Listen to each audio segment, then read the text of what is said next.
You're listening to the LA Football Podcast.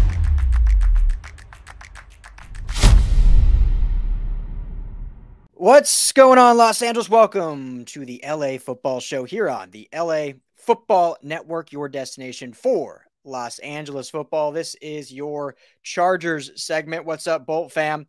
It's the off season, but still a lot to get into. Playoffs are going on. So we want to have kind of a fun conversation surrounding these young quarterbacks and kind of where Herbert fits in, some of these coaches and where Staley fits in and get into all that. And obviously we can maybe touch on some more of the OC search, as I believe 4 now offensive coordinator candidates have been requested for interviews. So we can touch on that, but a lot to get into. So hope everyone is doing well out there. I'm your co-host, Ryan Dyrud, joined as always by the Madman. What's up, Jamal? How we doing, brother? Happy Monday. Happy Monday, Ryan. Excited to get into it with you. It was a pretty compelling playoff weekend. I think there were some games quite good, others a little average, but you always have the Chargers in the back of your mind in terms of how these teams could stack up with the Chargers moving forward next year and beyond. So always excited to get into it with you. I think this is going to be a very free-flowing, fun discussion here that I think can take us to some very interesting places. So always excited to jump into it with you. Yeah, it's once, and I say this to fans all the time on the show and just in person, like you have to look at your team, but also look at the lens of the other teams and how you compare, and not just through the lens of you're going to go 17-0 every single season and beat teams by 40. And if you're not, you're failing. And so once your team's out of the playoffs, or like the Rams didn't make the playoffs, it kind of allows you to step back and say, okay, how close were we? How close are we? How far do we still have to go to kind of get to this upper echelon? So it makes it kind of fun, A, because you can just relax watching these games that have no consequence. But B, it actually can be very kind of thought-provoking and like teachable in kind of where both our Rams and Chargers kind of sit within the landscape, specifically in the AFC for the Chargers. So excited to kind of chat about that. But show, as always, brought to you by our friends at BetOnline. Head to betonline.ag today. Use our promo code BELIEVE. That's BLEAV. You're going to get a 50% welcome bonus on your first deposit. If you have not deposited yet and you've been listening to this show all season long, that is shocking. So you need to get on it. Don't insult us like that. Go to betonline.ag, deposit some money, win some back, hopefully, on this conference championship weekend or on the Super Bowl or just in the draft, or hey, maybe you want to bet on basketball, hockey, anything else out there. You can all do it at betonline.ag. Tell them the guys at the LA Football Network sent you. So obviously, Jamal, this is a Chargers show, so we don't need to talk too much about the NFC games. We'll focus more on these kind of AFC games because those pertain really to the trajectory of one Justin Herbert, one Brandon Staley. We saw Pat Mahomes, on one leg able to get it done against the great Trevor Lawerence, who's an up and rising star. And then we saw Joe Burrow kind of supplant himself as potentially the top quarterback in the game, especially if he goes on and beats Pat Mahomes next week, which we can get into that later down the line. But I think that really makes the conversation fun about where does Justin Herbert fit in these? And there's a lot of factors to talk about it all year long, injuries, coaching, whatever you want to do. But at the end of the day, if we want to just compare QBs, we can kind of take a lot from this. So without getting really into it, and we'll have some fun questions, but just what was your overall thought of that, the AFC kind of matchups this weekend? It was amazing, Ryan. And I think that we're at a special time, I think, in the sport where this year feels more like just getting this year's outcome. And it's rare that you have years like that in the game.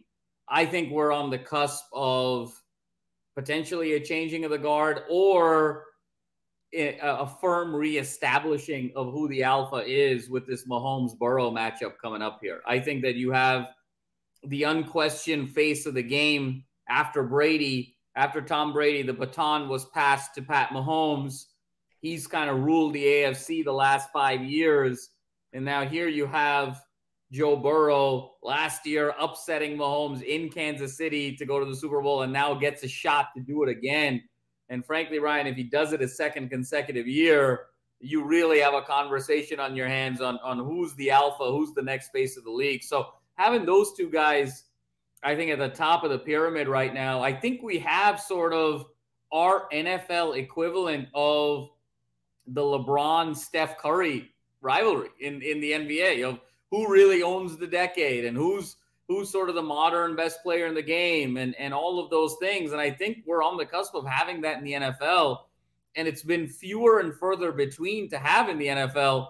But I think it's just going to be so special moving forward. And then when you add the fact that you've got Josh Allen and Trevor Lawerence and Justin Herbert nipping on these guys' heels, and you have this musical chairs of these 5 guys potentially in the playoffs every year and all these delicious matchups that you're going to have, that's what makes sports so special, is this year-over-year rivalry. It's the thing that's been missing from the NBA the last decade. It's the thing that makes sports really special when you can have those rivalries year over year in the playoffs, the rematches, the ability to get somebody back. And now when you factor that in with the great individual matchups at the most glamorous and important position of the sport, the NFL is just in such a great place moving forward. And it's great to have Justin Herbert be a parameter in that conversation heading into 23 and beyond. Yeah, it's obviously the ages are different, so I don't want anyone to say I'm comparing it exactly across the board, but here we are, and it's only 2 years in, and obviously we'll see what happens this next weekend, but it's beginning to shape itself like Mahomes and Burrow are Peyton Manning and Tom Brady. Yes. Kind of the two like clear cut, like just gamers. They get it done. And at this point, if Burrow wins on whatever it was next Sunday, you might say Burrow's Brady and Mahomes is Manning, where statistically Manning was always better every year almost, but just couldn't quite get over Brady in the playoffs. And there's obviously other factors to that argument as well. And then you have the next echelon of all these great guys, the Eli Manning, the Ben Roethlisbergers, the obviously Drew Brees, all these other players that they could kind of supplant each other statistically. Obviously, Drew Brees would have some of the best years ever, throwing 5,000-yard seasons back when it was just a 16-game season. Phillip Rivers having some phenomenal seasons. But you knew the two at the pecking order, and it kind of is starting to feel like that with Burrow and Mahomes, and then everyone else is trying to play catch up with, Herbert and Josh Allen, who every year everyone says he's the most gifted and athletic, but can't get past the divisional round, which I kind of want to talk about here in a little bit, but we'll wait for that. So that's kind of how it's starting to feel, Jamal, at least in the AFC, is that we're starting to see who the top two are, and we're going to need to start seeing some other things come down the pipeline. And here's the one thing I want to say about Herbert, and I don't want it to be heard incorrectly, because we know there was coaching deficiencies over his 3 years and specifically last year when it comes to Joe Lombardi. So we know he was dealing with a lot. We know he was dealing with injuries and all that. And we've said this kind of before, and obviously Andy Reid is fantastic and makes life so much easier for Pat Mahomes. And Zach Taylor, I think everyone's starting to realize how just as good of a coach he is. But when you look back at a lot of the great quarterbacks, and I'm talking about that era that I was just talking about, when you look at Brady, everyone remembers Belichick, of course. Like, they were tied at the hip. So he had great coaching all through his career. Overall, obviously, they coached a different side of the ball, but obviously it was a winning culture. When you look at Breeze, obviously had great Sean Payton. Like, they were kind of synonymously tied together. But when you look at guys like Peyton Manning, Phillip Rivers, even Eli Manning to an extent, they kind of, if you could call it overcome, or you could call it just they built their team and their system and weren't subject to what the coaching was doing. And so I'm not saying Herbert should do that or should have to do that, but just something to think about, because you look at, no one is talking about Peyton Manning and saying like, oh, well, he only won because of his great coaching. Like, I don't think people remember that he had like 7 coaches throughout his entire career. Like it's very different in that sense. I didn't even bring up Aaron Rodgers, obviously, in this conversation either. So just some little food for thought as we kind of trickle down this road of comparing these QBs and these playoff runs. No, Ryan, I think you said it best. And I kind of love the analogy that you had here in terms of the Brady Manning comparison. And it really clearly is Burrow and Mahomes in that upper echelon. And then when you factor in Breeze, Roethlisberger, Rodgers, then that's where you kind of see the Trevor Lawerence, the Justin Herbert, the Josh Allen moving forward. So I think it's going to be very compelling and exciting. And I think, truth be told, sometimes there's great conversations. Sometimes there's optimistic conversations. Sometimes there's tough conversations that you have to have as part of this dynamic that you and I have, and in terms of sharing with the Chargers. And that is that I think next year we have to start taking the kid gloves off of Justin Herbert. We got to start taking the training wheels off of Justin Herbert because it is year 4. And let's be honest, Burrow's been 3 years in the league.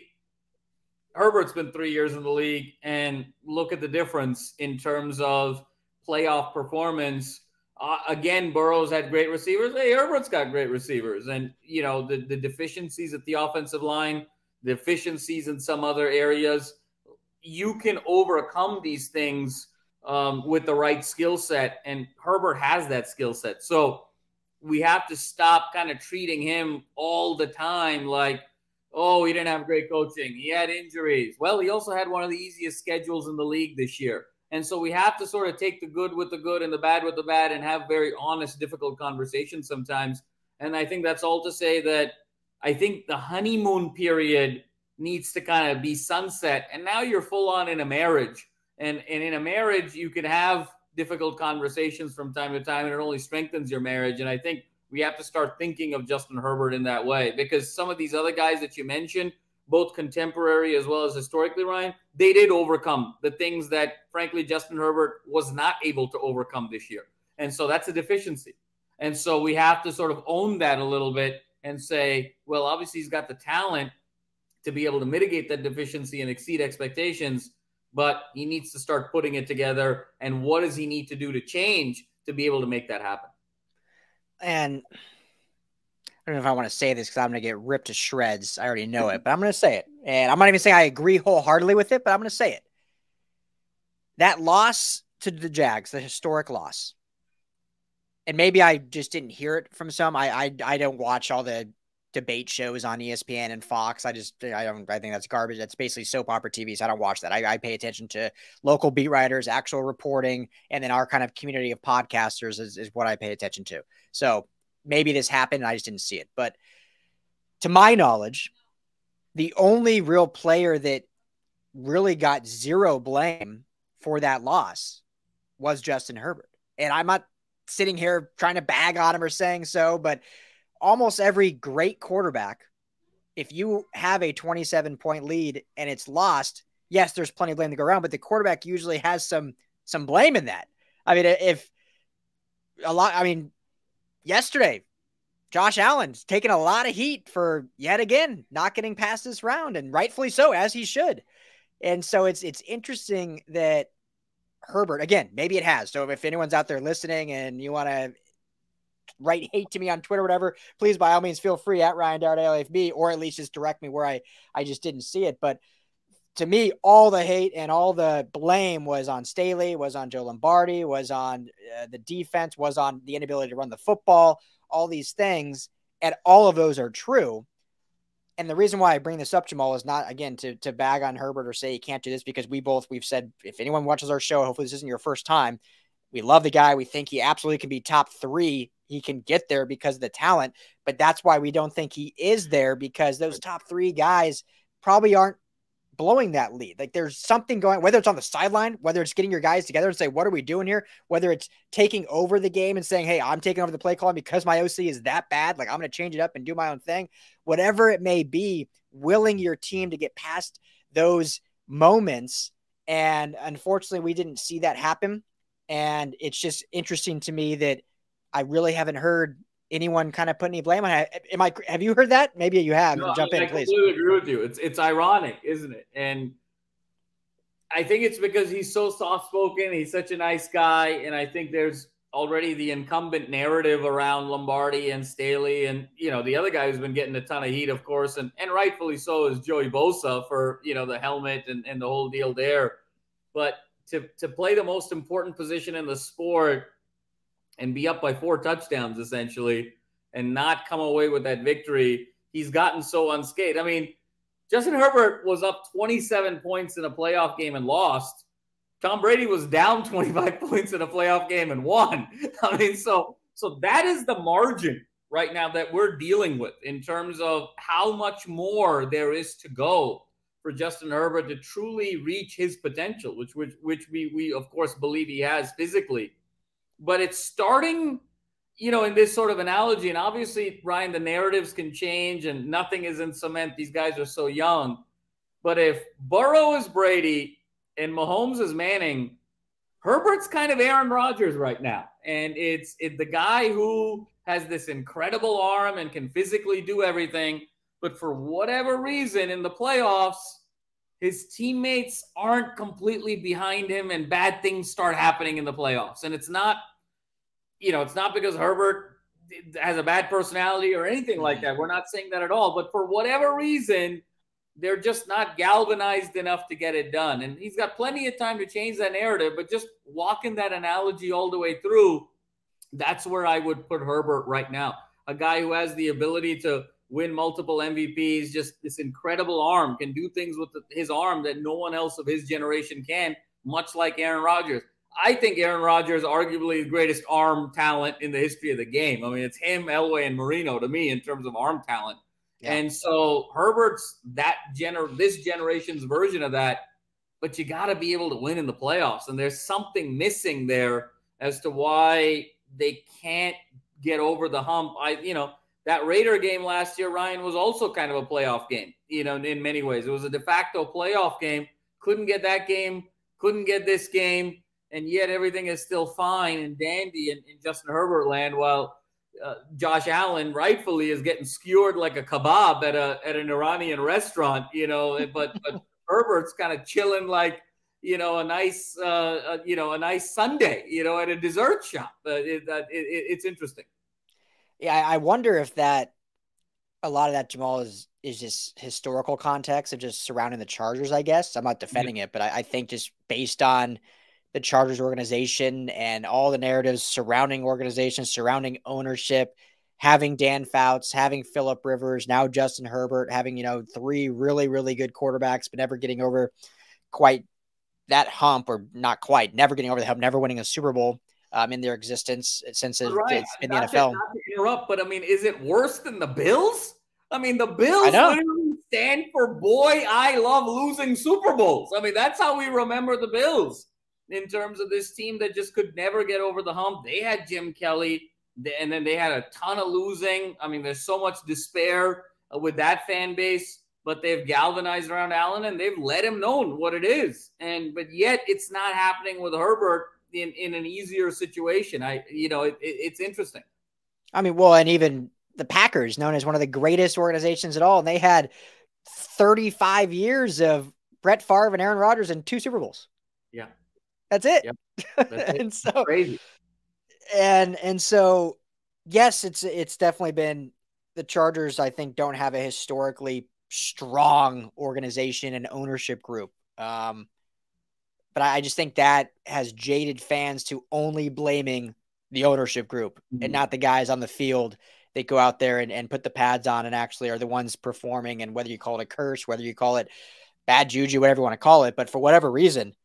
And again, I'm not trying to come down on Herbert, because I think LA, we should be lucky that Herbert is here as our quarterback. Like, so blessed and so excited to see this kid continue growing. But I found that very interesting that of all players, you are the most important position of all in sports. And I don't think I heard his name come up once in Herbert couldn't do more outside of maybe like the true haters, like the guys that are out there. What's his name? Acho, maybe Acho probably said something, I'm sure. But again, I don't watch those shows. But outside of that, kind of went unscathed. So, but let's go back to kind of Burrow. And then I want to jump to Josh Allen. So when you look at these Bengals, first of all, kudos, because even after going to the Super Bowl last year, I don't think anyone picked them as an AFC favorite again this year. I certainly didn't. And they kind of started off very under the radar, they weren't like a losing team, but they were kind of just started off slow, doing their own thing. And here they are in the AFC Championship, kind of winning when they have to most. I mean, what is it, in your opinion, that separates Burrow above? Because statistically, he's not like lighting the league on fire. I mean, even yesterday, 230 for 2 touchdowns. I mean, nothing. He's not having 400-yard games for 5 touchdowns. I mean, Dak last week had a 5 touchdown performance against Brady. And obviously we know what happened yesterday, but Burrow's not necessarily doing that. Obviously he can do it, but what is it that just, in your opinion, I know what, in my opinion, but what is it that elevates him above guys like Justin Herbert? Ryan, I think it's the poise. And I think it's just, he just, no moment is too big for this kid. And it's that Brady gene where it's just, I can walk into any situation. I have total command of my huddle. I have total command of my offense, total command of my team. I asked him last year, Ryan, at Radio Row, if you recall, I said, you've got the it factor. And everyone keeps talking about what the it factor, I mean, what does it mean to you? I mean, that was my one question to Joe Burrow last year on Radio Row. And he kind of smirked and, gave a very politically correct answer. But he even kind of acknowledged that he had the it factor. It's the fact, it's supreme confidence in the most difficult of situations and having a gravitas and aura of guys wanting to follow you. And it's not teachable. I'm sorry if that, offends some people. There's certain things in life you can't teach. You can't teach poise. You can't teach aura. You can't teach gravitas. You either have it or you don't. And that's my fear about Herbert. I don't know if he has it, and I don't think he can learn it. And that may be a problem down the line. But Burrow is just someone that no moment is too big. There was that Instagram video of him, throwing those warm-up balls and spinning 360 degrees. And the guy just there's that video last year with him and the Rams, and he's sort of introducing himself like the guy's at a party in the middle of the game. Hey, I'm Joe. Nice to meet you. He goes and tells Weddle, I've been a huge fan of yours. This is in between plays. I mean, it's the famous Joe Montana line where it's like, hey, there's John Candy before that great drive. It's that it factor, and he has it. And I've always said that the greatest quarterbacks in the NFL are those guys that take these mediocre college teams and elevate them. Take a 4-win team, make it a 10-win team. The guys who have the advantages at all the positions, they flame out in the NFL. Except for Burrow, he had advantages at every position, but he architected the greatest team in the history of college football with all of those advantages. The guy has just maximized every opportunity that's been given to him. And Ryan, I'm going to say it right now, and people may agree, Bengals winning the Super Bowl. I have no doubts in my mind. It's happening. And so I think we're going to have this incredible rivalry now with Mahomes and Burrow, and I think the sport is better for it. Winning the Super Bowl. All right. Are you going to put some money on Bet Online on that or what? I'm going to put some money on Bet Online. I have no doubts in my mind. The Bengals are winning the Super Bowl because they have – and I'm saying this because the great Pat Mahomes is hurt, and I'm concerned about his ability to be 100% in that game. But given the landscape, and you tell me Mahomes is injured, there's no other guy in this Final Four that I would trust more with the ball than Burrow. And when you package that in with those exotic blitzes that the Bengals are doing, the Bengals are winning the Super Bowl. Yeah. All right. You heard it here first, or maybe not first, but you heard it here right now. But no, and it's, we're throwing out a lot of comparisons in this show, but yeah, Joe Burrow does have that Joe Montana factor where, and Joe Burrow is obviously very athletically gifted. I mean, has a great arm or whatever, but he's not the most arm talent in football. No, he's not the fastest, he's not the most mobile, any of that. Neither was Joe Montana. Joe Montana had a very arm. He could evade pressure. He wasn't a running guy, wasn't a mobile guy. Steve Young, his predecessor, his successor, was much more athletically gifted, had a much stronger arm than him. Steve Young didn't win 4 Super Bowls like Joe Montana did. And that kind of that's kind of Joe Burrow. So, I agree with everything you said. And I know it pains, maybe not us, but it definitely pains Chargers fans because Joe Burrow and Justin Herbert will always be tied to the hip, being drafted 1 and 6. Just be a Chargers fan, you can get Tua Tagovailoa. You got Justin Herbert, so at least that's an upgrade there.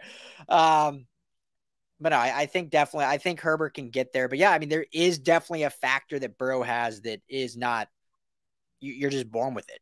And he has that. And some of that has to do with, his upbringing in just college football, in the sense of, not winning a job at Ohio State, having to transfer, going to LSU, having a mediocre year, his 4th year. And then obviously we know what happened that 5th year, that very special year down in the Bayou and stuff like that. And, I'm not saying Justin Herbert didn't go through things, but, growing up in Eugene, playing for the hometown college, starting all 4 seasons there, having a lot of success.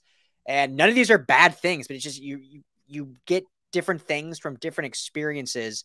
and Herbert hasn't had those yet. Maybe now this season was kind of his moment, his experience, that we'll see if he can build on what happened this year and elevate to next year. And obviously getting a better OC will help. We're not denying that. That definitely is on the agenda, which we'll probably wrap the show up with. But yeah, I mean, it's going to be fascinating to see, and it's going to be fascinating to see what happens next weekend. Before we move on, I do want to talk about the loser of that game in Josh Allen and Sean McDermott and the Bills. And I immediately thought, and so here's where I'll go back to my defending the Chargers, Staley and Herbert. Not that we were bagging on them, but it may have sounded like that to some fans. We're not trying to at all, but now I'll jump back on my defending of them, because the Bills now, I mean, the Bills are a very tortured fan base, very tortured organization. Absolutely. There's no denying that. And the last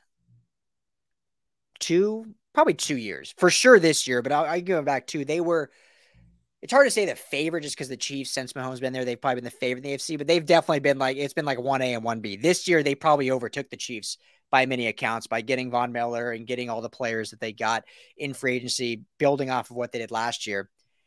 And here they are again, and they were in a home game this year in Buffalo, and you only put 10 points on the board. Josh Allen looks very pedestrian.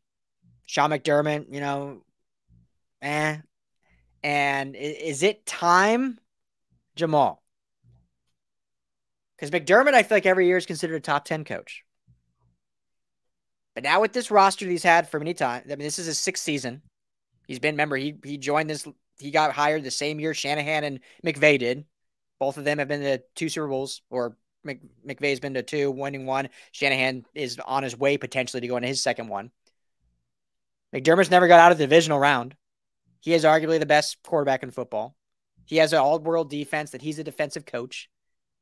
Is it time? Is he on the, I wouldn't say the hot seat, but is it time to start saying, why is this guy not getting more criticism considering all he has to work with? No, because they got beat by guys who were better, honestly. And 2 years ago, Ryan, just to sort of technically be correct, they were in the AFC Championship game. That was an AFC Championship game against the Chiefs. And so AFC Championship game, divisional. Look, with the last 3 years, they lost to Mahomes in Kansas City and lost to Burrow. I mean, and if we're talking about those two guys as being the Manning and Brady of this generation, Josh Allen's very good. He's not one of those two guys. He's got the bigger arm than Burrow, of course, and he can do all of these things. But look, Pac-Man Jones said it even last week. He said, we're in love with Josh Allen because of the feet. If you look at him just from an arm talent perspective, cannon of an arm, but the accuracy is still a problem. He still sprays the ball every now and then, and that reared its ugly head. They almost lost to the Dolphins as a result of that. And so there is a bit of a dip for when you go from top 2 to the 3rd guy. Allen has all the physical traits, but he's going to have to overcome the accuracy challenges to get to that next level. For me, it's hard to say McDermott, at Kansas City, and then home against this maniac Burrow and those exotic blitzes. Sometimes the other team just has a better dude. I mean, Jerry Sloan was a great coach in the NBA, Hall of Famer. The guy just ran into Jordan and Pippen, and they lost twice in the finals. Sometimes you just run into a better team. I mean, that lost generation of Patrick Ewing and Karl Malone and Reggie Miller and, you name it, were all denied championships because they just ran into a guy who was better and won Michael Jordan. I mean, it's sometimes you just don't have the horses. I think as fans, we always think when we lose, it's because of something we did. And sometimes they just had a better hand. They're just a better team. They got the better guy. Now, granted, Joe Burrow's not 17 points better than Josh Allen in Josh Allen's building. I give you that. And there were some misses on the field. But if you're telling me that Allen's better than Burrow and he should have won that game, I don't think so. I think that they have gotten as far as they are capable of going. And I think unless they add another legitimate running back or another piece at receiver, or Allen really starts fixing some of the mechanics of his feet in terms of setting his feet in a way where he can be more accurate and yet still give the threat of being able to run the ball, I think this team is just going to be as the only time they're going to make the Super Bowl is if a Mahomes and Burrow are hurt or something happens, they get upset in a different part of the bracket. But I think as long as they're there, I don't think they can beat both of those guys to get the Super Bowl. So let's do this for fun to bring it. And obviously this can change after this Super Bowl. But as of right now, based on, there was 7 teams make the playoffs. Based on probably you trying to think on the top of my head of the 7 teams that make the playoffs, I think probably the 6 best AFC quarterbacks were all in the playoffs. Am I forgetting one? I'm trying to think off the top of my head of any, but I think all the top AFC quarterbacks were in the playoffs this year, which tells you something. So I'll do it after you, but I'll put you on the spot first. How are you right now ranking these quarterbacks? Because you look at, obviously, I probably know we were going 1 and 2 because they're playing this Sunday and everyone you talk about this episode. But I want to see if you think Herbert's closer to those 2 or he's still further back. So that's why I'm asking this and kind of bringing it up. So where are you ranking the top AFC QBs based on this run? Yeah, Ryan, I think it's, I still have Mahomes number 1. He's the face of the league. He's the man. And frankly, even if he loses on Sunday with that ankle, all I'm saying is it's a competition now for face of the league. It's not like he's getting usurped. I got Mahomes 1, Burrow 2.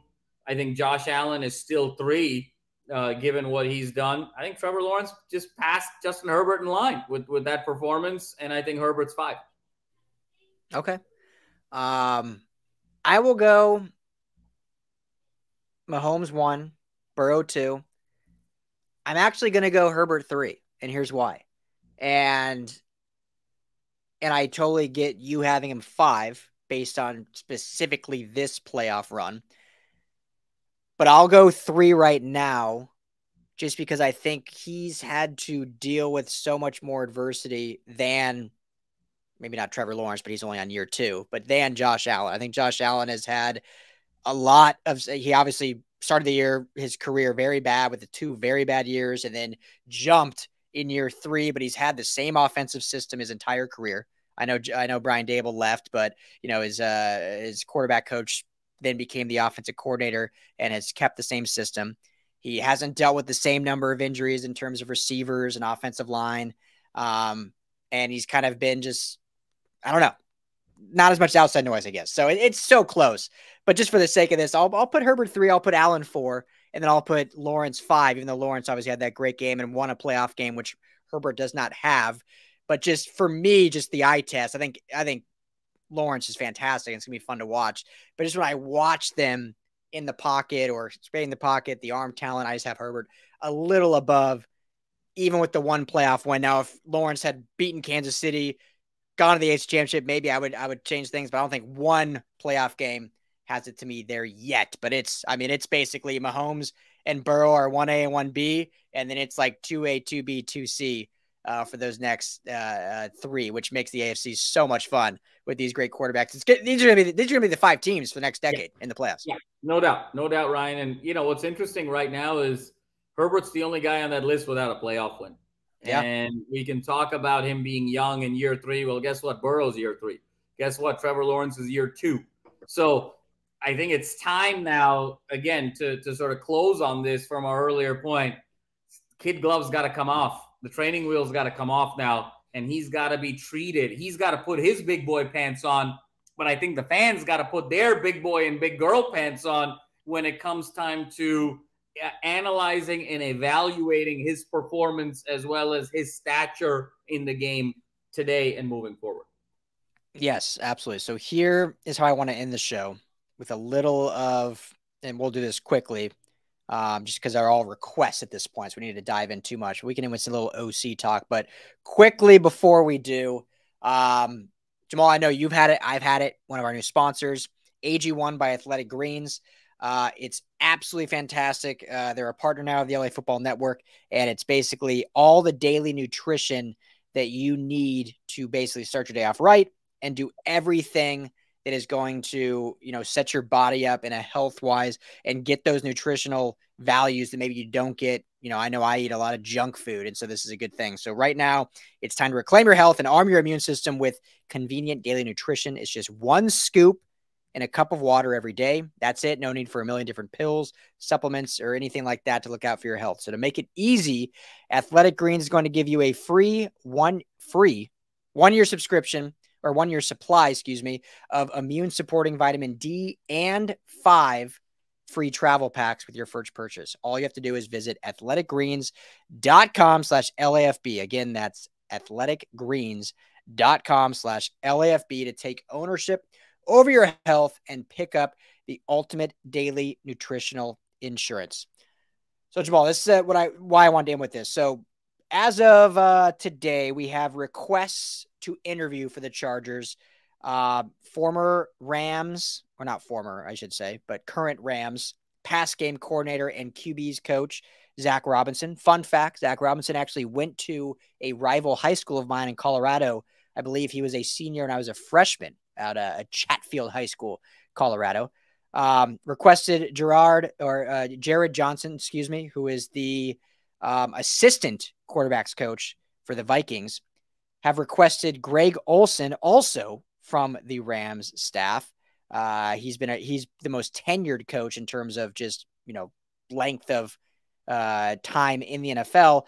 And then also their fourth one, Luke Steckel, who is on the the Tennessee Titans staff, has been coaching since 2013, but is still a young guy and has served as the tight ends coach for the last 2 years. So my question for you, Jamal, and if you have any thoughts on those 4 candidates, by all means, but for me, based on everything that happened with this Charger offense, my thought was I kind of want them to really go after some veteran guys that have been there, done that, can really own the offense.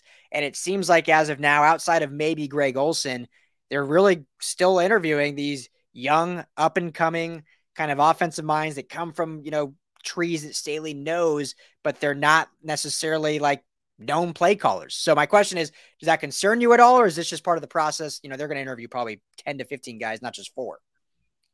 I'm concerned that this is the first 4. I think that I was very underwhelmed by this list, Ryan. And if it's just a matter of convenience, just to kind of get the ball rolling, and this is going to be 4 of 10, then I think that that's one thing. But I also think the optics here are really weird. Like if I was Chargers PR or Chargers strategy, I'd be like, given how the year ended with the narrative around the offense, like you said, around Staley, even if that's the first 4 we're thinking about interviewing, I would interview 4 others that are maybe more established to start with, just to kind of show how serious we are in this process. And so I am concerned. And at some point, you and I have talked about this, Ryan, they're going to have to outgrow this San Diego mentality if they're going to be successful in Los Angeles. And right now, I hate to say it, they're still sort of approaching this with the San Diego mentality of, hey, it's just us and the Padres and no other teams, and our diehards are going to stay with us no matter what, and we're going to sort of moneyball this eventually to one ring. That doesn't work in LA. That doesn't work with the fan base. That doesn't work with the marketing sponsors. That doesn't work with the media rights. That doesn't work with, given everything else that's going on in this city from an entertainment and a sports perspective. So they're going to have to change their strategy. Let's give them the benefit of the doubt. This is the first 4 list. But I am concerned that, A, the mentality isn't shifting with this new location, and B, that Staley isn't really learning how urgent this year is going to be for him. And I would hate this to be the beginning of the end of Brandon Staley in terms of this hire out of these 4 was the first day of his unemployment with the Chargers symbolically, if we look back 365 days from now, because I look at these names, no disrespect to them, they're probably going to be very talented, successful coaches in the years to come. But when you're talking about the window of Justin Herbert, and you can argue it all you want, whether he's 3, whether he's 5, whether he's getting cut in line by some guys, you need some urgency here, given the murderer's row that's going to be the AFC playoffs for the next 10 years. And I'm not sure these guys are going to get you there. So I am concerned. My concern is at a yellow right now. I want to see where the list goes. But if the list doesn't drastically improve from this, that concern is going to go from yellow to red. Yeah, I mean, I'll say this. I'm not okay. I don't love this list. I'll say that. I'm not concerned yet because I think, and this is just my opinion, probably some of the top candidates of guys they want are still in the playoffs or were in the playoffs as of yesterday. And so we'll see now what happens in the next, 2-3 days based on who lost the divisional round. And then obviously once the conference championships are done, I think obviously we'll see guys on the Niners staff. I love, I think it's Slowick is his name. Their pass game coordinator up there in San Francisco. I think he'll definitely be one that gets interviews. Bobby Slowick. There it is. He's probably actually one of my top kind of go-getters. So I think that's why I'm not concerned yet, because I think that. But that being said, there is still a lot of viable names out there outside of these four that probably outside of, I mean, me and you obviously know Greg Olsen and Robinson being with the Rams, but I'm sure no one's heard of the other two. I mean, unless you're a fan of the Titans or the Vikings. And so that's not necessarily. I checked, Ryan. I mean, what did the Titans do offensively this year? Like, I mean, what are we even talking about there? So exactly. And so anyway, so I say all that to be, it's hard because I've always been of the mindset, Jamal, that you don't hire based on resume. You don't hire based on experience. I mean, you hire based on resume. That was a bad thing to say. But you don't hire just strictly based on experience and name recognition. It should be, what's your mindset like? What's your leadership skills like? And that's why Brandon Staley got hired in the first place. He didn't really have the resume, didn't have the name recognition. He had a one really good year at the Rams, but then obviously he had a vision that the Chargers bought into, and which is why they hired him. So that's how he's built. And so I understand the way and the mentality of him saying, like, I don't care what you've done. I care about what you're going to do.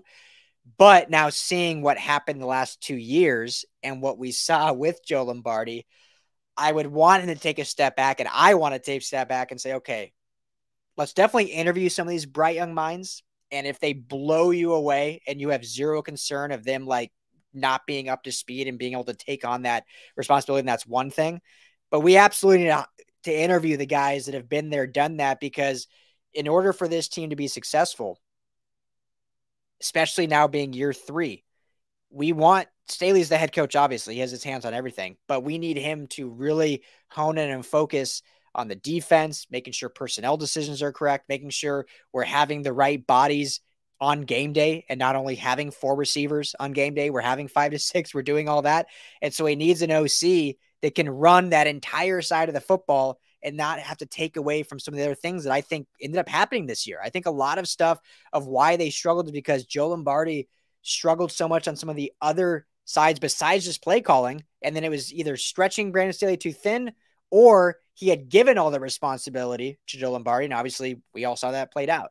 So we need to have someone come in here as OC that, yes, is a bright mind, yes, is a good play caller, but also can just be CEO of that offense and run the whole thing and not have to worry about this different stretching of the head coach and whatnot. And I'm not sure someone like a Zach Robinson or some of these other guys that are assistant quarterback coaches, not even a quarterback coach, the assistant quarterback coach, are necessarily equipped to do that yet. Again, I would love to be proven wrong, but I would prefer to see some of these guys that have done it before. And now we just need to hone in on exactly how to elevate Justin Herbert and not say, oh, I'm the first time ever play caller. Oh, and I'm also a first time ever coordinator. Oh, and I'm also a first time ever non-assistant. So I have all this responsibility now. I need to focus on that and not even worry about play calling. So, I mean, there's so much that goes into this. And I know this is just the beginning. That's why I'm not concerned yet. But yeah, definitely don't love this list so far, Jamal. No, I agree with you, Ryan. And so we'll be patient. I think you brought up an excellent point that some of the names that the Chargers would be interested in are still in the playoffs. So let's wait that process out a little bit. At the same time, if I was kind of Chargers PR, I'd be like, well, why don't we just wait until the season's over before we start interviewing everyone and kind of let folks know what our level of seriousness is. So it's a minor point, but I think I'm really anxious to see where this goes, because after all of the feedback, after all of the backlash, after everything that happened, after blowing a 27-point lead, 3rd largest choke job in the history of the NFL. If you come back and make this hire, I mean, Ryan, I kind of said the slogan show before the one, 2 shows ago. I mean, what are we doing here? I mean, what is really the point of all of this? And what are the Chargers really playing for?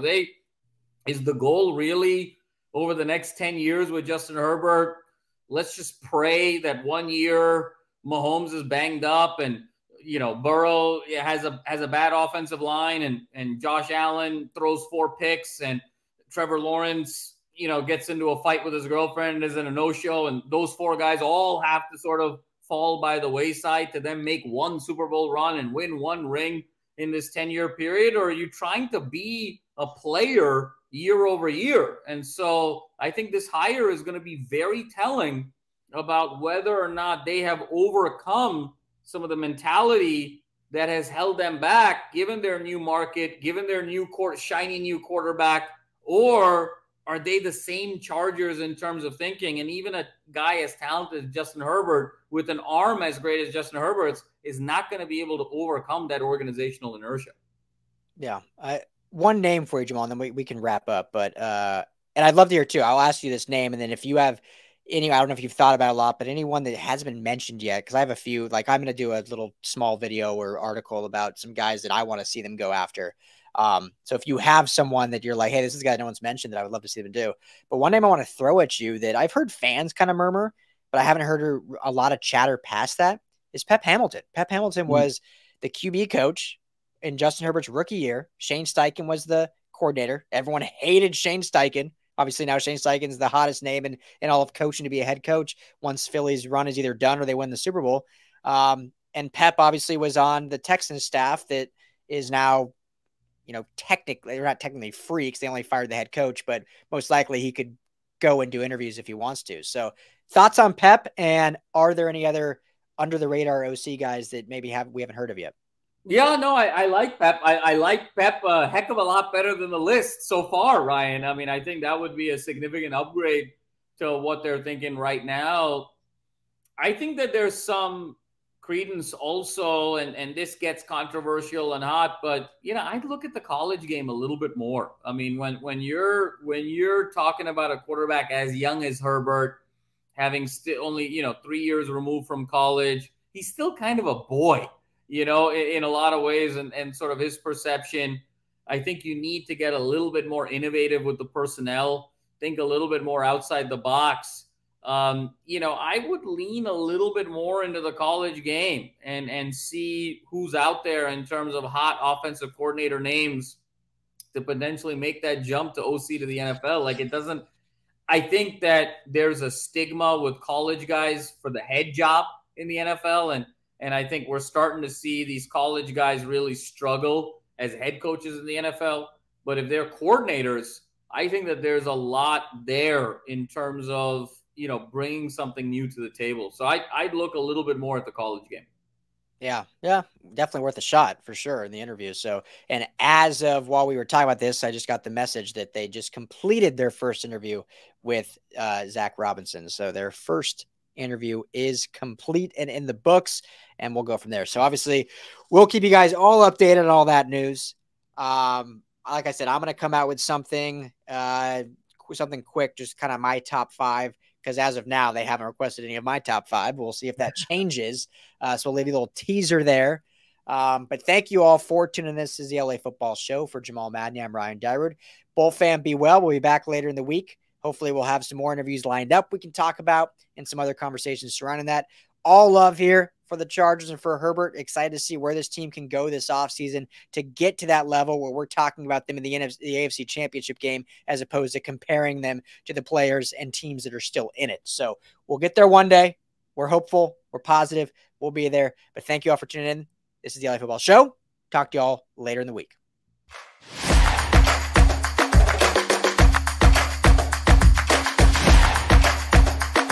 You're listening to the LA Football Podcast.